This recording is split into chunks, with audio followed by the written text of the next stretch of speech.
प्रधानमंत्री नरेंद्र मोदी की जो पर्सनल केमिस्ट्री है वो हमेशा नजर आती है और कई वैश्विक मंचों पर जब भी वो मिले हैं, ऐसा नहीं कि फ्रांस की यात्रा, अगर कई अलग किसी और वैश्विक मंच पर दोनों की मुलाकात हुई है तो ये गर्मजोशी, ये उष्मता, ये प्रगाढ़ता साफ तौर पर नजर आती है। दोनों की ही बॉडी लैंग्वेज आप देखिए और ये खुले हाथों से स्वागत करना और इसी अभिनंदन का आत्मसात जिस तरह से प्रधानमंत्री ने किया है, ये दोनों देशों के रिश्तों में भी नजर आता है। इसीलिए तो हम फ्रांस ऑफ इनोवेशन ईयर मना रहे हैं और भारत इनोवेट्स के लिए जिस तरह का एक प्लेटफॉर्म अगर देखा जाए नीस फ्रांस के जरिए दिया गया है, ये दर्शाता है उस दोस्ती को, ये दर्शाता है इस साझेदारी को जो समझदारी के साथ लगातार आगे बढ़ती हुई नजर आ रही है। तो प्रधानमंत्री अचल चेहरे भी देखिए, दोनों नेताओं के चेहरे देखिए, खासतौर से राष्ट्रपति इमैनुअल मैक्रों का चेहरे को देखिए, कितना खुश नजर आ रहा है। जैसे कोई आपका कोई बहुत करीबी दोस्त आपसे लंबे समय बाद मिलता है तो चेहरे का जो एक्सप्रेशंस होते हैं वो खुद ब खुद अपने आप में खुशी से बदल जाते हैं। वो एक भाव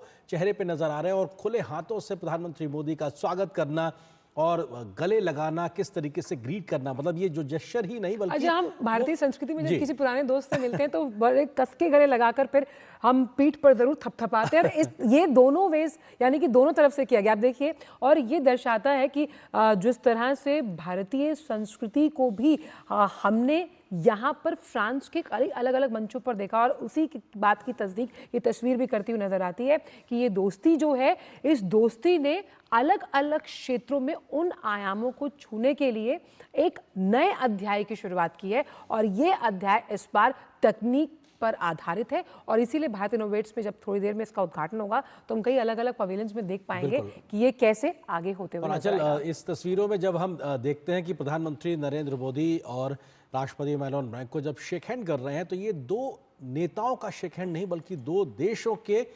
तमाम आम लोगों के जिंदगी को बेहतर बनाने के उस मिलन के तरीके से है, जहां पर तकनीक की महारत के साथ में कैसे आगे बढ़ा जाए, आम लोगों की जिंदगी में कैसे बदलाव लाया जाए, ईज ऑफ लिविंग को लेकर प्रधानमंत्री मोदी का जो मंत्र रहता है उस दिशा में कैसे आगे बढ़ा जाए और वसुधैव कुटुंबकम की भावना को कैसे आत्मसात करके आगे बढ़ा जाए, जहां पर सुख शांति समृद्धि के साथ पूरी दुनिया में हर और एक प्रकार से समृद्धता नजर आए, दिखाई पड़े। तो ये दो देशों के नेताओं के शेक हैंड नहीं बल्कि दो देशों के दो राष्ट्र प्रमुखों के मिलन के माध्यम से कैसे मानवता के भलाई के लिए काम किया जाए उस दिशा में, क्योंकि प्रधानमंत्री मोदी हमेशा कहते हैं कि मानव केंद्रित अप्रोच के साथ में हमको आगे बढ़ने की ज़रूरत है, जहां पे हमारी नीतियों, हमारी पॉलिसी के बीच में, हमारी चिंताओं के बीच में वो एक व्यक्ति रहे जिस तक हमें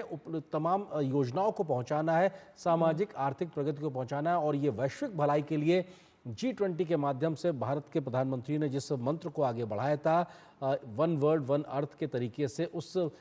मंत्र को आत्मसात करने के लिए आज का ये तमाम बैठकों का दौर भी बेहद महत्वपूर्ण होने वाला है। इस गर्मजोशी भरी मुलाकात ने एक तरीके से स्वागत ने मोमेंटम तय कर दिया, टोन सेट कर दिया। और इजीली कहते हैं ना कि दो लोग आपस में दोस्त इसीलिए होते हैं आरिंद्र क्योंकि कुछ पर्सनल केमिस्ट्री और कुछ ऐसे कैरेक्टरिस्टिक्स होते हैं जो एक जैसे होते हैं। तो समान हित, लोक हित, राष्ट्रहित सर्वोपरि, इन साझा हितों के साथ जब आप आगे चलते हैं और ये साझा हित जैसे कि आरिंद्र ने कहा मानव केंद्रित है, विमेन लेड डेवलपमेंट की बात प्रधानमंत्री कहते हैं, कुछ इसी तरह की सोच इमैनुअल मैक्रों की भी है। आपकी फ्लैगशिप स्कीम्स का बताइए प्रधानमंत्री। Ladies and gentlemen, the Honorable Prime Minister of India, Shri Narendra Modi, and His Excellency President of the French Republic, Mr. Emmanuel Macron.